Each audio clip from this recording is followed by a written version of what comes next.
பீகாரில் 121 தொகுதிகளுக்கு முதற்கட்ட தேர்தல் வாக்குப்பதிவு இன்று நடக்கிறது. வாக்கு மையங்களுக்கு பலத்த பாதுகாப்பு போடப்பட்டுள்ளது.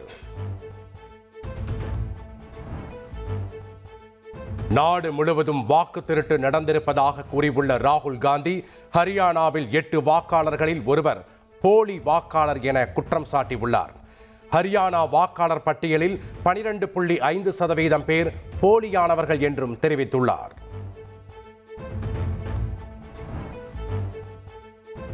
ஹரியானா வாக்காளர் பட்டியலில் பிரேசில் பெண் சேர்க்கப்பட்டது எப்படி என்று ராகுல் காந்தி கேள்வி எழுப்பியுள்ளார். 20 முறை வாக்களித்த பெண் ஒரு பிரேசில் மாடல் என்றும் தெரிவித்துள்ளார். பீகாரில் தேர்தல் நடக்கும் நேரத்தில் கவனத்தை திசை திருப்ப ஹரியானா விவகாரம் புனையப்படுவதாக மத்திய அமைச்சர் கிரண் ரிஜிஜு குற்றம் சாட்டியுள்ளார். ராகுல் காந்தி தனது தோல்வியை மறைக்க வாக்கு திருட்டு குற்றச்சாட்டை முன்வைப்பதாகவும் விமர்சித்துள்ளார். ஹரியானாவில் வாக்கு திருட்டு நடந்தது அதிர்ச்சி அளிப்பதாக முதலமைச்சர் ஸ்டாலின் தெரிவித்துள்ளார். ராகுல் காந்தியின் குற்றச்சாட்டை ஆதரித்து முதல்வர் எக்ஸ் தளத்தில் பதிவிட்டுள்ளார். அரியலூர், பெரம்பலூர், திருச்சி உள்ளிட்ட மாவட்டங்களில் இன்று கனமழைக்கு வாய்ப்பு. கள்ளக்குறிச்சி, திருவண்ணாமலை, சேலம், தருமபுரி உள்ளிட்ட மாவட்டங்களிலும் கனமழை பெய்யும் என வானிலை ஆய்வு மையம் அறிவித்துள்ளது. மகளிர் உலக கோப்பையை வென்ற இந்திய அணி வீரர்கள் டெல்லியில் பிரதமர் மோடியை சந்தித்து வாழ்த்து பெற்றனர். பிரதமர் மோடியிடம் கோப்பையை வழங்கி குழு புகைப்படம் எடுத்து மகிழ்ந்தனர். அதிகரித்து வரும் உடல் பருமன் பிரச்சனை குறித்து இந்திய மகளிர் அணி வீரர்களிடம் பிரதமர் மோடி விவாதித்தார். வீராங்கனைகள் தங்களது பள்ளிகளுக்கு சென்று ஃபிட் இந்தியா என்ற செய்தியை முன்னெடுத்துச் சென்று மாணவர்களை ஊக்குவிக்குமாறு அறிவுரை கூறினார். மாநில பள்ளிக்கல்விக் கொள்கையை பின்பற்றி பாடத்திட்டங்கள் மாற்றி அமைப்பதற்கு அமைச்சர் அன்பில் மகேஷ் தலைமையில் 16 பேர் கொண்ட குழு அமைக்கப்பட்டுள்ளது. வரைவு பாடத்திட்டத்தை எழுதுவதற்காக மாநில திட்டக்குழு உறுப்பினர் பேராசிரியர் சுல்தான் தலைமையில் 16 பேர் கொண்ட மற்றொரு குழுவும் அமைக்கப்பட்டுள்ளதாக பள்ளிக்கல்வித்துறை முதன்மை செயலாளர் சந்திரமோகன் தெரிவித்துள்ளார். மாநில கல்விக் கொள்கையை பின்பற்றி பாடத்திட்டம் மாற்றி அமைக்கப்படும் என பள்ளிக்கல்வித்துறை அறிவித்துள்ளது. மாற்றி அமைக்கப்படும் புதிய பாடத்திட்டங்கள் 2027, 2028 அமலுக்கு வரும் என தெரிவிக்கப்பட்டுள்ளது. மாமல்லபுரத்தில் நடைபெற்ற தாவேகா சிறப்பு பொதுக்குழு கூட்டத்தில் கரூர் கூட்ட நெரிசலில் உயிரிழந்த 41 பேருக்கு இரங்கல் தீர்மானம் வாசிக்கப்பட்டது. கட்சியின் தலைவர் விஜய் முன்னிலையில் மொத்தம் 12 தீர்மானங்கள் நிறைவேற்றப்பட்டன. 2026 சட்டமன்ற தேர்தலில் தாவேகா முதல்வர் வேட்பாளர் விஜய் என பொதுக்குழுவில் தீர்மானம் நிறைவேற்றப்பட்டது. தாவேகா கூட்டணி குறித்து முடிவெடுக்க பொதுக்குழுவில் விஜய்க்கு முழு அதிகாரம் வழங்கப்பட்டது. கரூர் சம்பவம் குறித்து முதல் முறையாக பொதுவெளியில் தனது கருத்துக்களை விஜய் வெளிப்படுத்தினார். பிரச்சாரத்திற்கு இடம் ஒதுக்குவதில் கடைசி வரை இழுத்தடிப்பு செய்யப்பட்டதாகவும் அதீத கட்டுப்பாடு விதிக்கப்பட்டதாகவும் குற்றம் சாட்டினார். அவதூறுகளை சட்டம் சத்தியத்தின் வழியில் துடைத்தெறிவோம் என்று தாவேகா தலைவர் விஜய் தெரிவித்தார். திமுகவுக்கும் தாவேகாவுக்கும் தான் போட்டி என்றும் 2026 தாவேகாவுக்கு வெற்றி நிச்சயம் என்றும் சூளுரைத்தார்.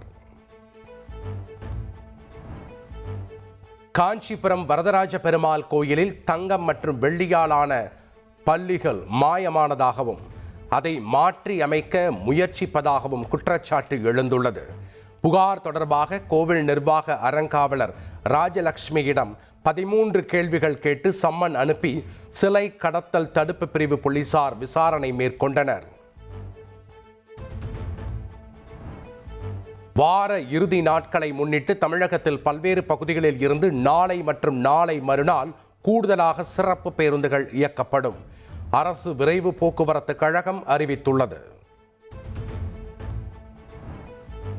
கோவையில் கல்லூரி மாணவி கூட்டு பாலியல் வன்கொடுமைக்கு உள்ளான சம்பவம் தொடர்பாக கைது செய்யப்பட்ட 3 பேரிடமும் நடுவர் நீதிமன்ற நீதிபதி அப்துல் ரஹ்மான் விசாரணை நடத்தினார். மருத்துவமனையில் சிகிச்சை பெற்று வரும் பாதிக்கப்பட்ட மாணவியிடம் விசாரணை மேற்கொண்டார்.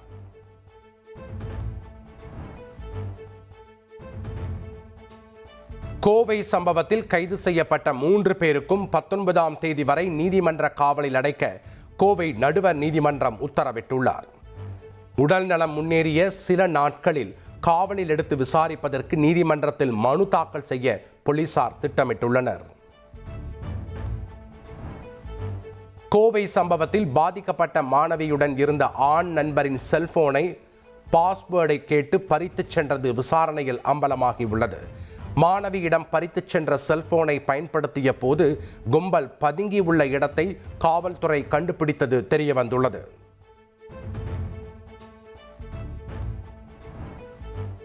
கல்லூரி மாணவி பாலியல் வன்கொடுமை விவகாரத்தில் கூடுதல் விசாரணை அதிகாரியாக ஆய்வாளர் லதா நியமிக்கப்பட்டுள்ளார். பாதிக்கப்பட்ட பெண்ணிடம் விசாரணை மேற்கொள்வதற்கு வசதியாக மாநகர காவல் ஆணையர் நியமனம் செய்துள்ளார். ஜாய் கிறிசில்டா விவகாரத்தில் மகளிர் ஆணையத்தில் குறிப்பிடப்பட்டுள்ளபடி தான் எந்த ஒப்புதலையும் கொடுக்கவில்லை என மாதம்பட்டி ரங்கராஜ் தெரிவித்துள்ளார். ஒருபோதும் DNA பரிசோதனையை மறுத்ததில்லை என்றும் அவர் கூறியுள்ளார். குழந்தை தன்னுடையது என்பதை மாதம்பட்டி ரங்கராஜ் ஒப்புக்கொண்டதாக ஜாய் கிறிசில்டா தெரிவித்துள்ளார். மாதம்பட்டி ரங்கராஜுக்கு DNA சோதனை செய்ய வேண்டும் என்றும் வலியுறுத்தியுள்ளார்.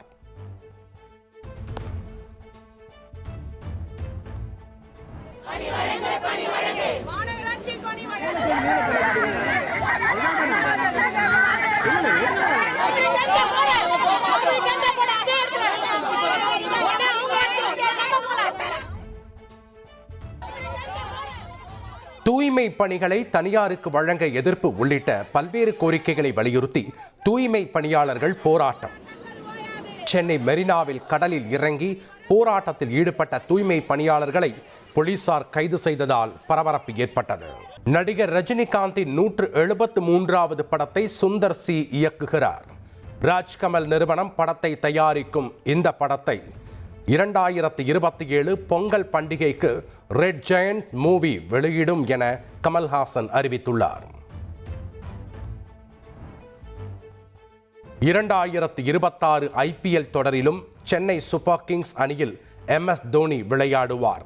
CSK தலைமை செயல் அதிகாரி காசி விஸ்வநாதன் அறிவித்துள்ளார். ராயல் சேலஞ்சர்ஸ் பெங்களூர் அணி 17,000 கோடி ரூபாய்க்கு விற்பனை செய்வதற்கான பணிகள் தொடங்கப்பட்டுள்ளதாக தகவல் வெளியாகியுள்ளது. 2026ஆம் ஆண்டு மார்ச் 31க்குள் பணிகளை முடிக்க திட்டமிடப்பட்டுள்ளதாக கூறப்படுகிறது. ஆபரண தங்கத்தின் விலை சவரனுக்கு 560 ரூபாய் குறைந்தது. ஒரு சவரன் 89,440 ரூபாய்க்கு விற்பனை செய்யப்படுகிறது. 14வது ஆடவர் ஹாக்கி இளையோர் உலகக்கோப்பை போட்டிக்கான வெற்றி கோப்பையை முதலமைச்சர் ஸ்டாலின் அறிமுகம் செய்தார். போட்டிக்கான காங்கேயன் லட்சணையையும் முதல்வர் வெளியிட்டார்.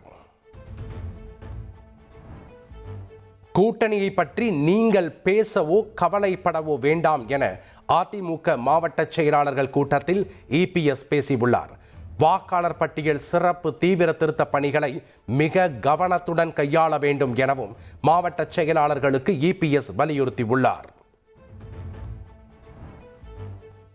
தேர்தல் ஆணையம் மூலம் நடத்தப்பட்ட பயிற்சி முறையானதாக இல்லை என்று திமுக சட்டத்துறை செயலாளர் NR இளங்கோ தெரிவித்துள்ளார். பல இடங்களில் விண்ணப்பங்களை தேர்தல் பணியாளர்கள் முறையாக வழங்கவில்லை என்றும் தகுதி உள்ள ஒரு வாக்காளர் கூட இழக்கக்கூடாது என்பதற்காகத்தான் திமுக போராடுவதாகவும் கூறினார். வாக்காளர் பட்டியல் சிறப்பு தீவிர திருத்த பணிக்கு 30 நாட்கள் என்பது முற்றிலும் போதாது என்று தமிழக தலைமை தேர்தல் அதிகாரியை சந்தித்து செல்வ பெருந்தகை மனு அளித்தார். 2026 தேர்தலுக்கு பிறகே வாக்காளர் பட்டியல் சிறப்பு தீவிர திருத்தத்தை மேற்கொள்ள வேண்டும் என்றும் வலியுறுத்தினார். சேலம் மாவட்டம் வாழப்பாடியில் பாமக எம்எல்ஏ அருளின் கார் தாக்கப்பட்ட சம்பவம் தொடர்பாக 7 பேர் கைது செய்யப்பட்டுள்ளனர். 3 தனிப்படைகள் அமைத்து போலீசார் விசாரணை மேற்கொண்டுள்ள நிலையில் 20 பேர் மீது வழக்கு பதிவு செய்யப்பட்டுள்ளது.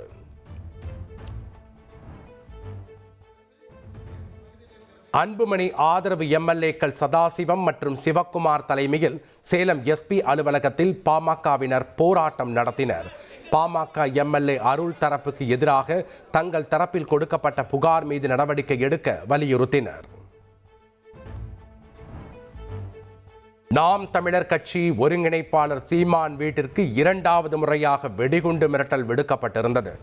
சென்னை டிஜிபி அலுவலகத்திற்கு இமெயில் மூலம் மிரட்டல் வந்ததை தொடர்ந்து வெடிகுண்டு நிபுணர்கள் மோப்பனாய் உதவியுடன் சோதனை மேற்கொண்டனர். கரூரில் செயற்கையான இடர்பாடுகள் ஏற்படுத்தப்பட்டதா என சந்தேகம் எழுவதாக தாவேகா பொதுக்குழு கூட்டத்தில் தீர்மானம் நிறைவேற்றப்பட்டது.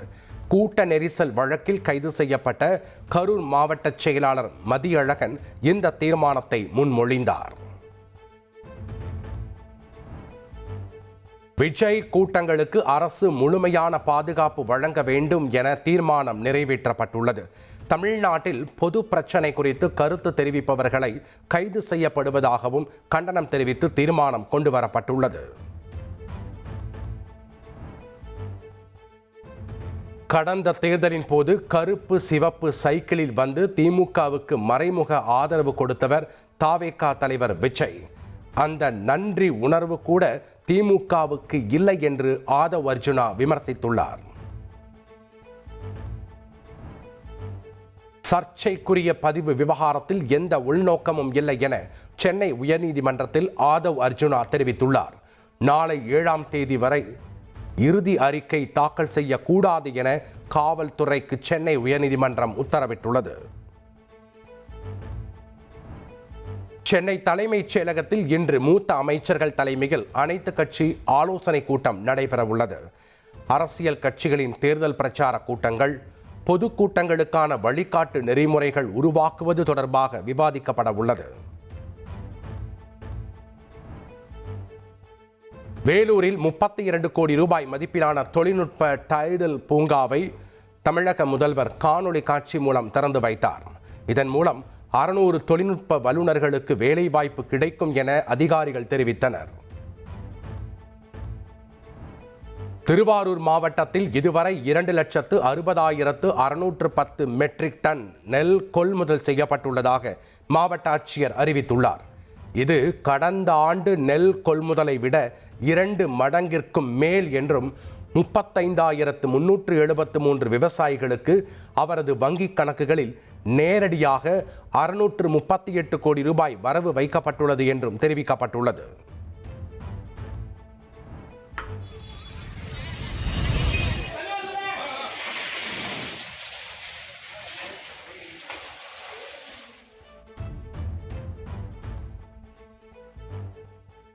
திண்டுக்கல்லில் பழனி சாலையில் தனியார் மருத்துவமனையின் 3வது மாடியில் பயங்கர தீ விபத்து ஏற்பட்டது. தீயணைப்புத் துறையினர் துரிதமாக செயல்பட்டு 10 நிமிடத்தில் தீயை அணைத்ததால் பெரும் சேதம் தவிர்க்கப்பட்டது. பணியிட மாறுதல் கலந்தாய்வு முடியும் வரை விஏஓ பணியிடங்களை நேரடி முறையில் நிரப்புவதற்கு இடைக்கால தடை விதிப்பு. வருவாய்த்துறை செயலாளர் டிஎன்பிஎஸ்சி தலைவர் பதில் மனு தாக்கல் செய்ய மெட்ராஸ் உயர்நீதிமன்ற மதுரை அமர்வு உத்தரவு. பரந்தூரில் அமையும் சென்னையின் 2வது விமான நிலையத்திற்காக 1000 ஏக்கர் நிலம் கையகப்படுத்தப்பட்டுள்ளது. நில உரிமையாளர்களுக்கு 400 கோடி இழப்பீடு வழங்கப்பட்டுள்ள நிலையில் மீதமுள்ள நிலங்களை கையகப்படுத்தும் பணிகள் தீவிரமாக நடைபெறுவதாக வருவாய்த்துறை தெரிவித்துள்ளது. நெல்லை மாநகராட்சியில் குடிநீர் கட்டணத்தை 50 முதல் 300% வரை உயர்த்த முடிவு செய்யப்பட்டுள்ளதாக தகவல். பாதாள சாக்கடை திட்டத்திற்கான வைப்பு தொகையை அதிகரிக்கவும் தீர்மானம் முன்மொழியப்பட உள்ளதாக தகவல் வெளியாகியுள்ளது. தமிழக அரசின் புதிய மினி பஸ் திட்டத்திற்கு தடை விதிக்க சென்னை உயர்நீதிமன்றம் மறுப்பு தெரிவித்துள்ளது. இது தொடர்பாக தனியார் பஸ் ஆபரேட்டர்கள் தாக்கல் செய்த மனுவை விசாரித்த நீதிமன்றம் இந்த திட்டத்திற்கு தடை விதிக்க முடியாது என தெரிவித்து விசாரணையை ஜனவரி 3வது வாரத்திற்கு தள்ளி வைத்துள்ளது. பெருநாய்களுக்கான கருத்தடை மையம் அமைக்க எதிர்ப்பு தெரிவித்து தொடரப்பட்ட வழக்கை சென்னை உயர்நீதிமன்றம் தள்ளுபடி செய்துள்ளது. மக்கள் நலனுக்காக செயல்படுத்தப்படும் திட்டங்களை அனுமதிக்க வேண்டும் என்றும் வளர்ச்சி திட்டங்களுக்கான பணிகளை ஆக்கிரமிப்புகளாக கருத முடியாது எனவும் கருத்து தெரிவித்துள்ளது. சென்னை எழும்பூரில் தமிழ்நாடு ஒருங்கிணைந்த பள்ளிக்கல்வி அனைத்து ஊழியர்கள் சங்கத்தினர் உண்ணாவிரத போராட்டத்தில் ஈடுபட்டனர். காலமுறை ஊதியம் வழங்கி வேலையை பணி நிரந்தரம் செய்ய அரசு நடவடிக்கை எடுக்க வேண்டும் என்ற கோரிக்கையை முன்வைத்து 300க்கும் மேற்பட்ட ஊழியர்கள் போராட்டத்தில் ஈடுபட்டனர். திருவண்ணாமலை மாவட்டம் பர்வத மலைக்கு சென்ற நபர் திடீரென வலிப்பு ஏற்பட்டு உயிரிழந்தது அதிர்ச்சியை ஏற்படுத்தியுள்ளது. உடலை மீட்டு வழக்கு பதிவு செய்து போலீசார் விசாரணை நடத்தி வருகின்றனர். ஓசூர் அருகே பெண்கள் விடுதி குளியல் அறையில் ரகசிய கேமரா வைத்த வட மாநில பெண் கைது செய்யப்பட்டுள்ளார். ரகசிய கேமரா வீடியோக்களை அந்த பெண் தனது ஆண் நண்பருக்கு அனுப்பியது தெரியவந்துள்ள நிலையில் தொடர்ந்து விசாரணை நடைபெறுகிறது. சபரிமலை தங்கம் திருட்டு தொடர்பாக திருவிதாங்கூர் தேவசம் போர்டுக்கு கேரள உயர்நீதிமன்றம் கண்டனம் தெரிவித்துள்ளது. சன்னதியில் புதிய கதவு நிறுவப்பட்டது குறித்து விசாரிக்கவும் சிறப்பு விசாரணை குழுவுக்கு உத்தரவிட்டுள்ளது. கர்நாடகாவில் முதலமைச்சர் மாற்றம் தொடர்பாக சர்ச்சை நீடித்து வரும் நிலையில் துணை முதல்வர் DK சிவகுமார் டெல்லி பயணம் மேற்கொண்டிருப்பது அம்மாநில அரசியலில் பரபரப்பை ஏற்படுத்தியுள்ளது. கர்நாடக எதிர்க்கட்சியான பாஜக கர்நாடக காங்கிரஸில் முதல்வர் பதவிக்கான இசை நாற்காலி விளையாட்டு நடப்பதாக நையாண்டி AI வீடியோ வெளியிட்டுள்ளது. மேகதாது அணை மற்றும் கிருஷ்ணா நீர் விவகாரத்திற்காகவே டெல்லி வந்ததாக கர்நாடக துணை முதல்வர் DK சிவகுமார் தெரிவித்தார். உச்சநீதிமன்ற வழக்கறிஞர்களுடன் சந்திப்புக்கு பின் செய்தியாளர்களிடம் பேசிய அவர் மேகதாது விவகாரத்தில் வழக்கு தாமதமாவதை விரும்பவில்லை என்றும் மேகதாது அணை கட்டுவதில் தமிழகத்திற்கு பாதிப்பு இல்லை என்றும் கூறினார்.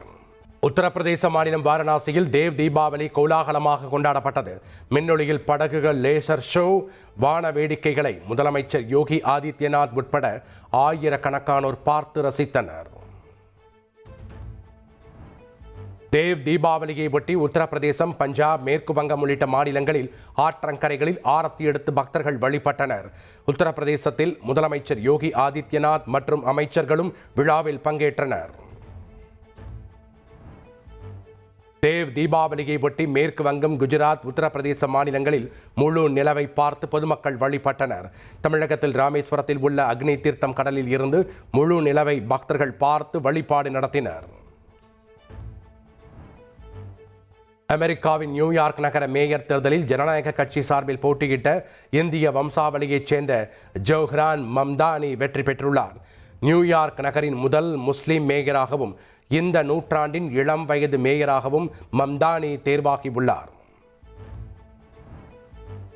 பாகிஸ்தானின் சிந்து மாகாணத்தில் உள்ள மலை பகுதிகளில் அணுசக்தி தொடர்பான ரகசிய நடவடிக்கைகள் நடத்தப்படுகிறது. ஐநா தலையிட வேண்டும் என்றும் ஜெய்ஷ் சிந்து முத்தஹிதா மஹாசின் தலைவர் ஷஃபி ஃபர்பத் தெரிவித்துள்ளார்.